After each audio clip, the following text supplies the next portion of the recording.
La prospection dérange. Eh bien justement, exactement, merci. Eh bien justement. Oui, la prospection, ça dérange. La prospection, ça c'était une phrase, un truc qui m'avait marqué, que quelqu'un m'avait dit. Quelqu'un qui était en plus, qui avait un bon niveau, qui apprenait vraiment très très vite. C'était vraiment une... je suis sûr que ça l'est encore d'ailleurs, une super vendeuse. Elle l'est devenue en tout cas. La phrase que j'avais eue, c'était je suis pas particulièrement à l'aise, j'ai l'impression de déranger les gens quand je fais de la prospection. Bah bien sûr qu'on dérange les gens. Bien sûr qu'on dérange. Il faut juste l'accepter en fait. Oui, on dérange les gens. Ok. On souffle. Maintenant, notre boulot, c'est d'avoir des compétences qui font que même quand on dérange les gens, ils sont contents, d'accord, et ils prennent même plaisir à ce qu'on les dérange de cette manière. Mais bien sûr qu'on les dérange. On appelle des gens pour qui c'était pas prévu pour leur vendre un truc auquel ils avaient peut-être même pas pensé.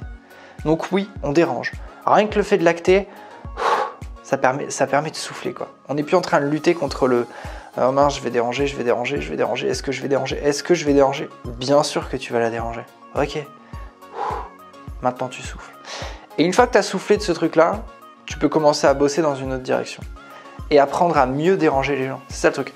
Pour avoir fait des... moi je me rappelle, j'avais un prof à l'époque en communication qui avait dit quelque chose de très intéressant, de parler de publicité haute, mais c'est pareil pour la prospection. Il disait, ou peut-être qu'il l'avait rapporté d'une autre personne, je sais plus, c'était la publicité, c'est l'art de rentrer par effraction dans la vie des gens. Autant le faire avec un peu de sourire. Ou un truc comme ça, la phrase. Bah, la prospection, c'est ça. C'est rentrer par effraction dans la vie des gens. Donc, l'idée, c'est d'apprendre à bien le faire. Avec du sourire, avec tout ce qu'il faut, qui fait que, oui, on te dérange, mais parce qu'on est bon, la personne va l'accepter et va se dire ok, et va nous donner en plus des bonnes informations. C'est quand même incroyable comme jeu, ça. Être capable d'appeler des gens pour qui c'était pas prévu pour leur vendre un truc et être suffisamment bon, c'est-à-dire apprendre à développer des compétences qui font qu'en plus de ça, la personne va être capable d'acheter, va nous demander quelque chose et va nous donner des infos qu'elle n'était pas censée nous donner. C'est plus intéressant comme jeu, moi j'en vois pas. Hein. Et ça, c'est un jeu incroyable, quoi. Et rien d'en parler, ça me fait sourire parce que c'est incroyable comme jeu. Il n'y a rien de plus intéressant qu'arriver à faire un truc comme ça. Est-ce que c'est simple? Évidemment que non. Si tout le monde savait prospecter, ça se saurait. Même de bons vendeurs, hein, certains ne savent pas prospecter. Hein. C'est vraiment un monde à part, hein, la prospection dans la vente. Cela dit, quelqu'un qui est bon en prospection, de toute façon, va être forcément très très bon pour...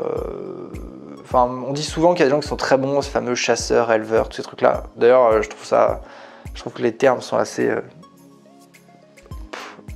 dramatiquement choisis, chasseurs et éleveurs. Ok. Bon, je passe le sujet. Mais on a ceux qui prospectent et ceux qui vendent. Moi, je pense que j'ai pas trop cette vision-là. Alors, c'est assez rare, hein, ce que je dis. Hein. Normalement, c'est plutôt l'inverse. Mais je pense qu'aujourd'hui, quelqu'un qui sait très bien prospecter, il n'y a vraiment aucune raison pour qu'il soit pas très très bon dans la vente. Par contre, il y a des gens qui sont très bons dans la vente et qui, eux, ne seront jamais prospectés. Ça, c'est vrai. Maintenant, oui. Donc oui, la prospection dérange. Le fait de l'acter, ça permet de souffler. Donc soufflons de ce truc-là. Acceptons que oui, on va déranger les gens. Bien sûr qu'on va les déranger. Et maintenant, on monte en compétence et on apprend à les déranger mieux. S'il y a peut-être qu'une définition à donner, et on peut monter une association pour ça, pour aller changer la définition dans le dictionnaire, la prospection, c'est l'art de mieux déranger les gens. Voilà, je ne sais pas comment on peut mieux résumer ce qu'on est censé faire. Doutons d'ailleurs, et ben justement, exactement, et ben justement, maintenant qu'on dérange les gens et qu'on le sait, on souffle, on en rigole, et on apprend, on développe des compétences qui font qu'on va mieux les déranger. C'est-à-dire gratter des infos, les mettre aux bons endroits, qu'ils soient contents, pourquoi pas leur apporter de bons conseils, peut-être même dans des phases de prospection, ça, bien sûr que c'est faisable. Et après, il y a du boulot, évidemment. Mais ouais, ce serait probablement la réponse, mieux déranger, quoi, tout simplement.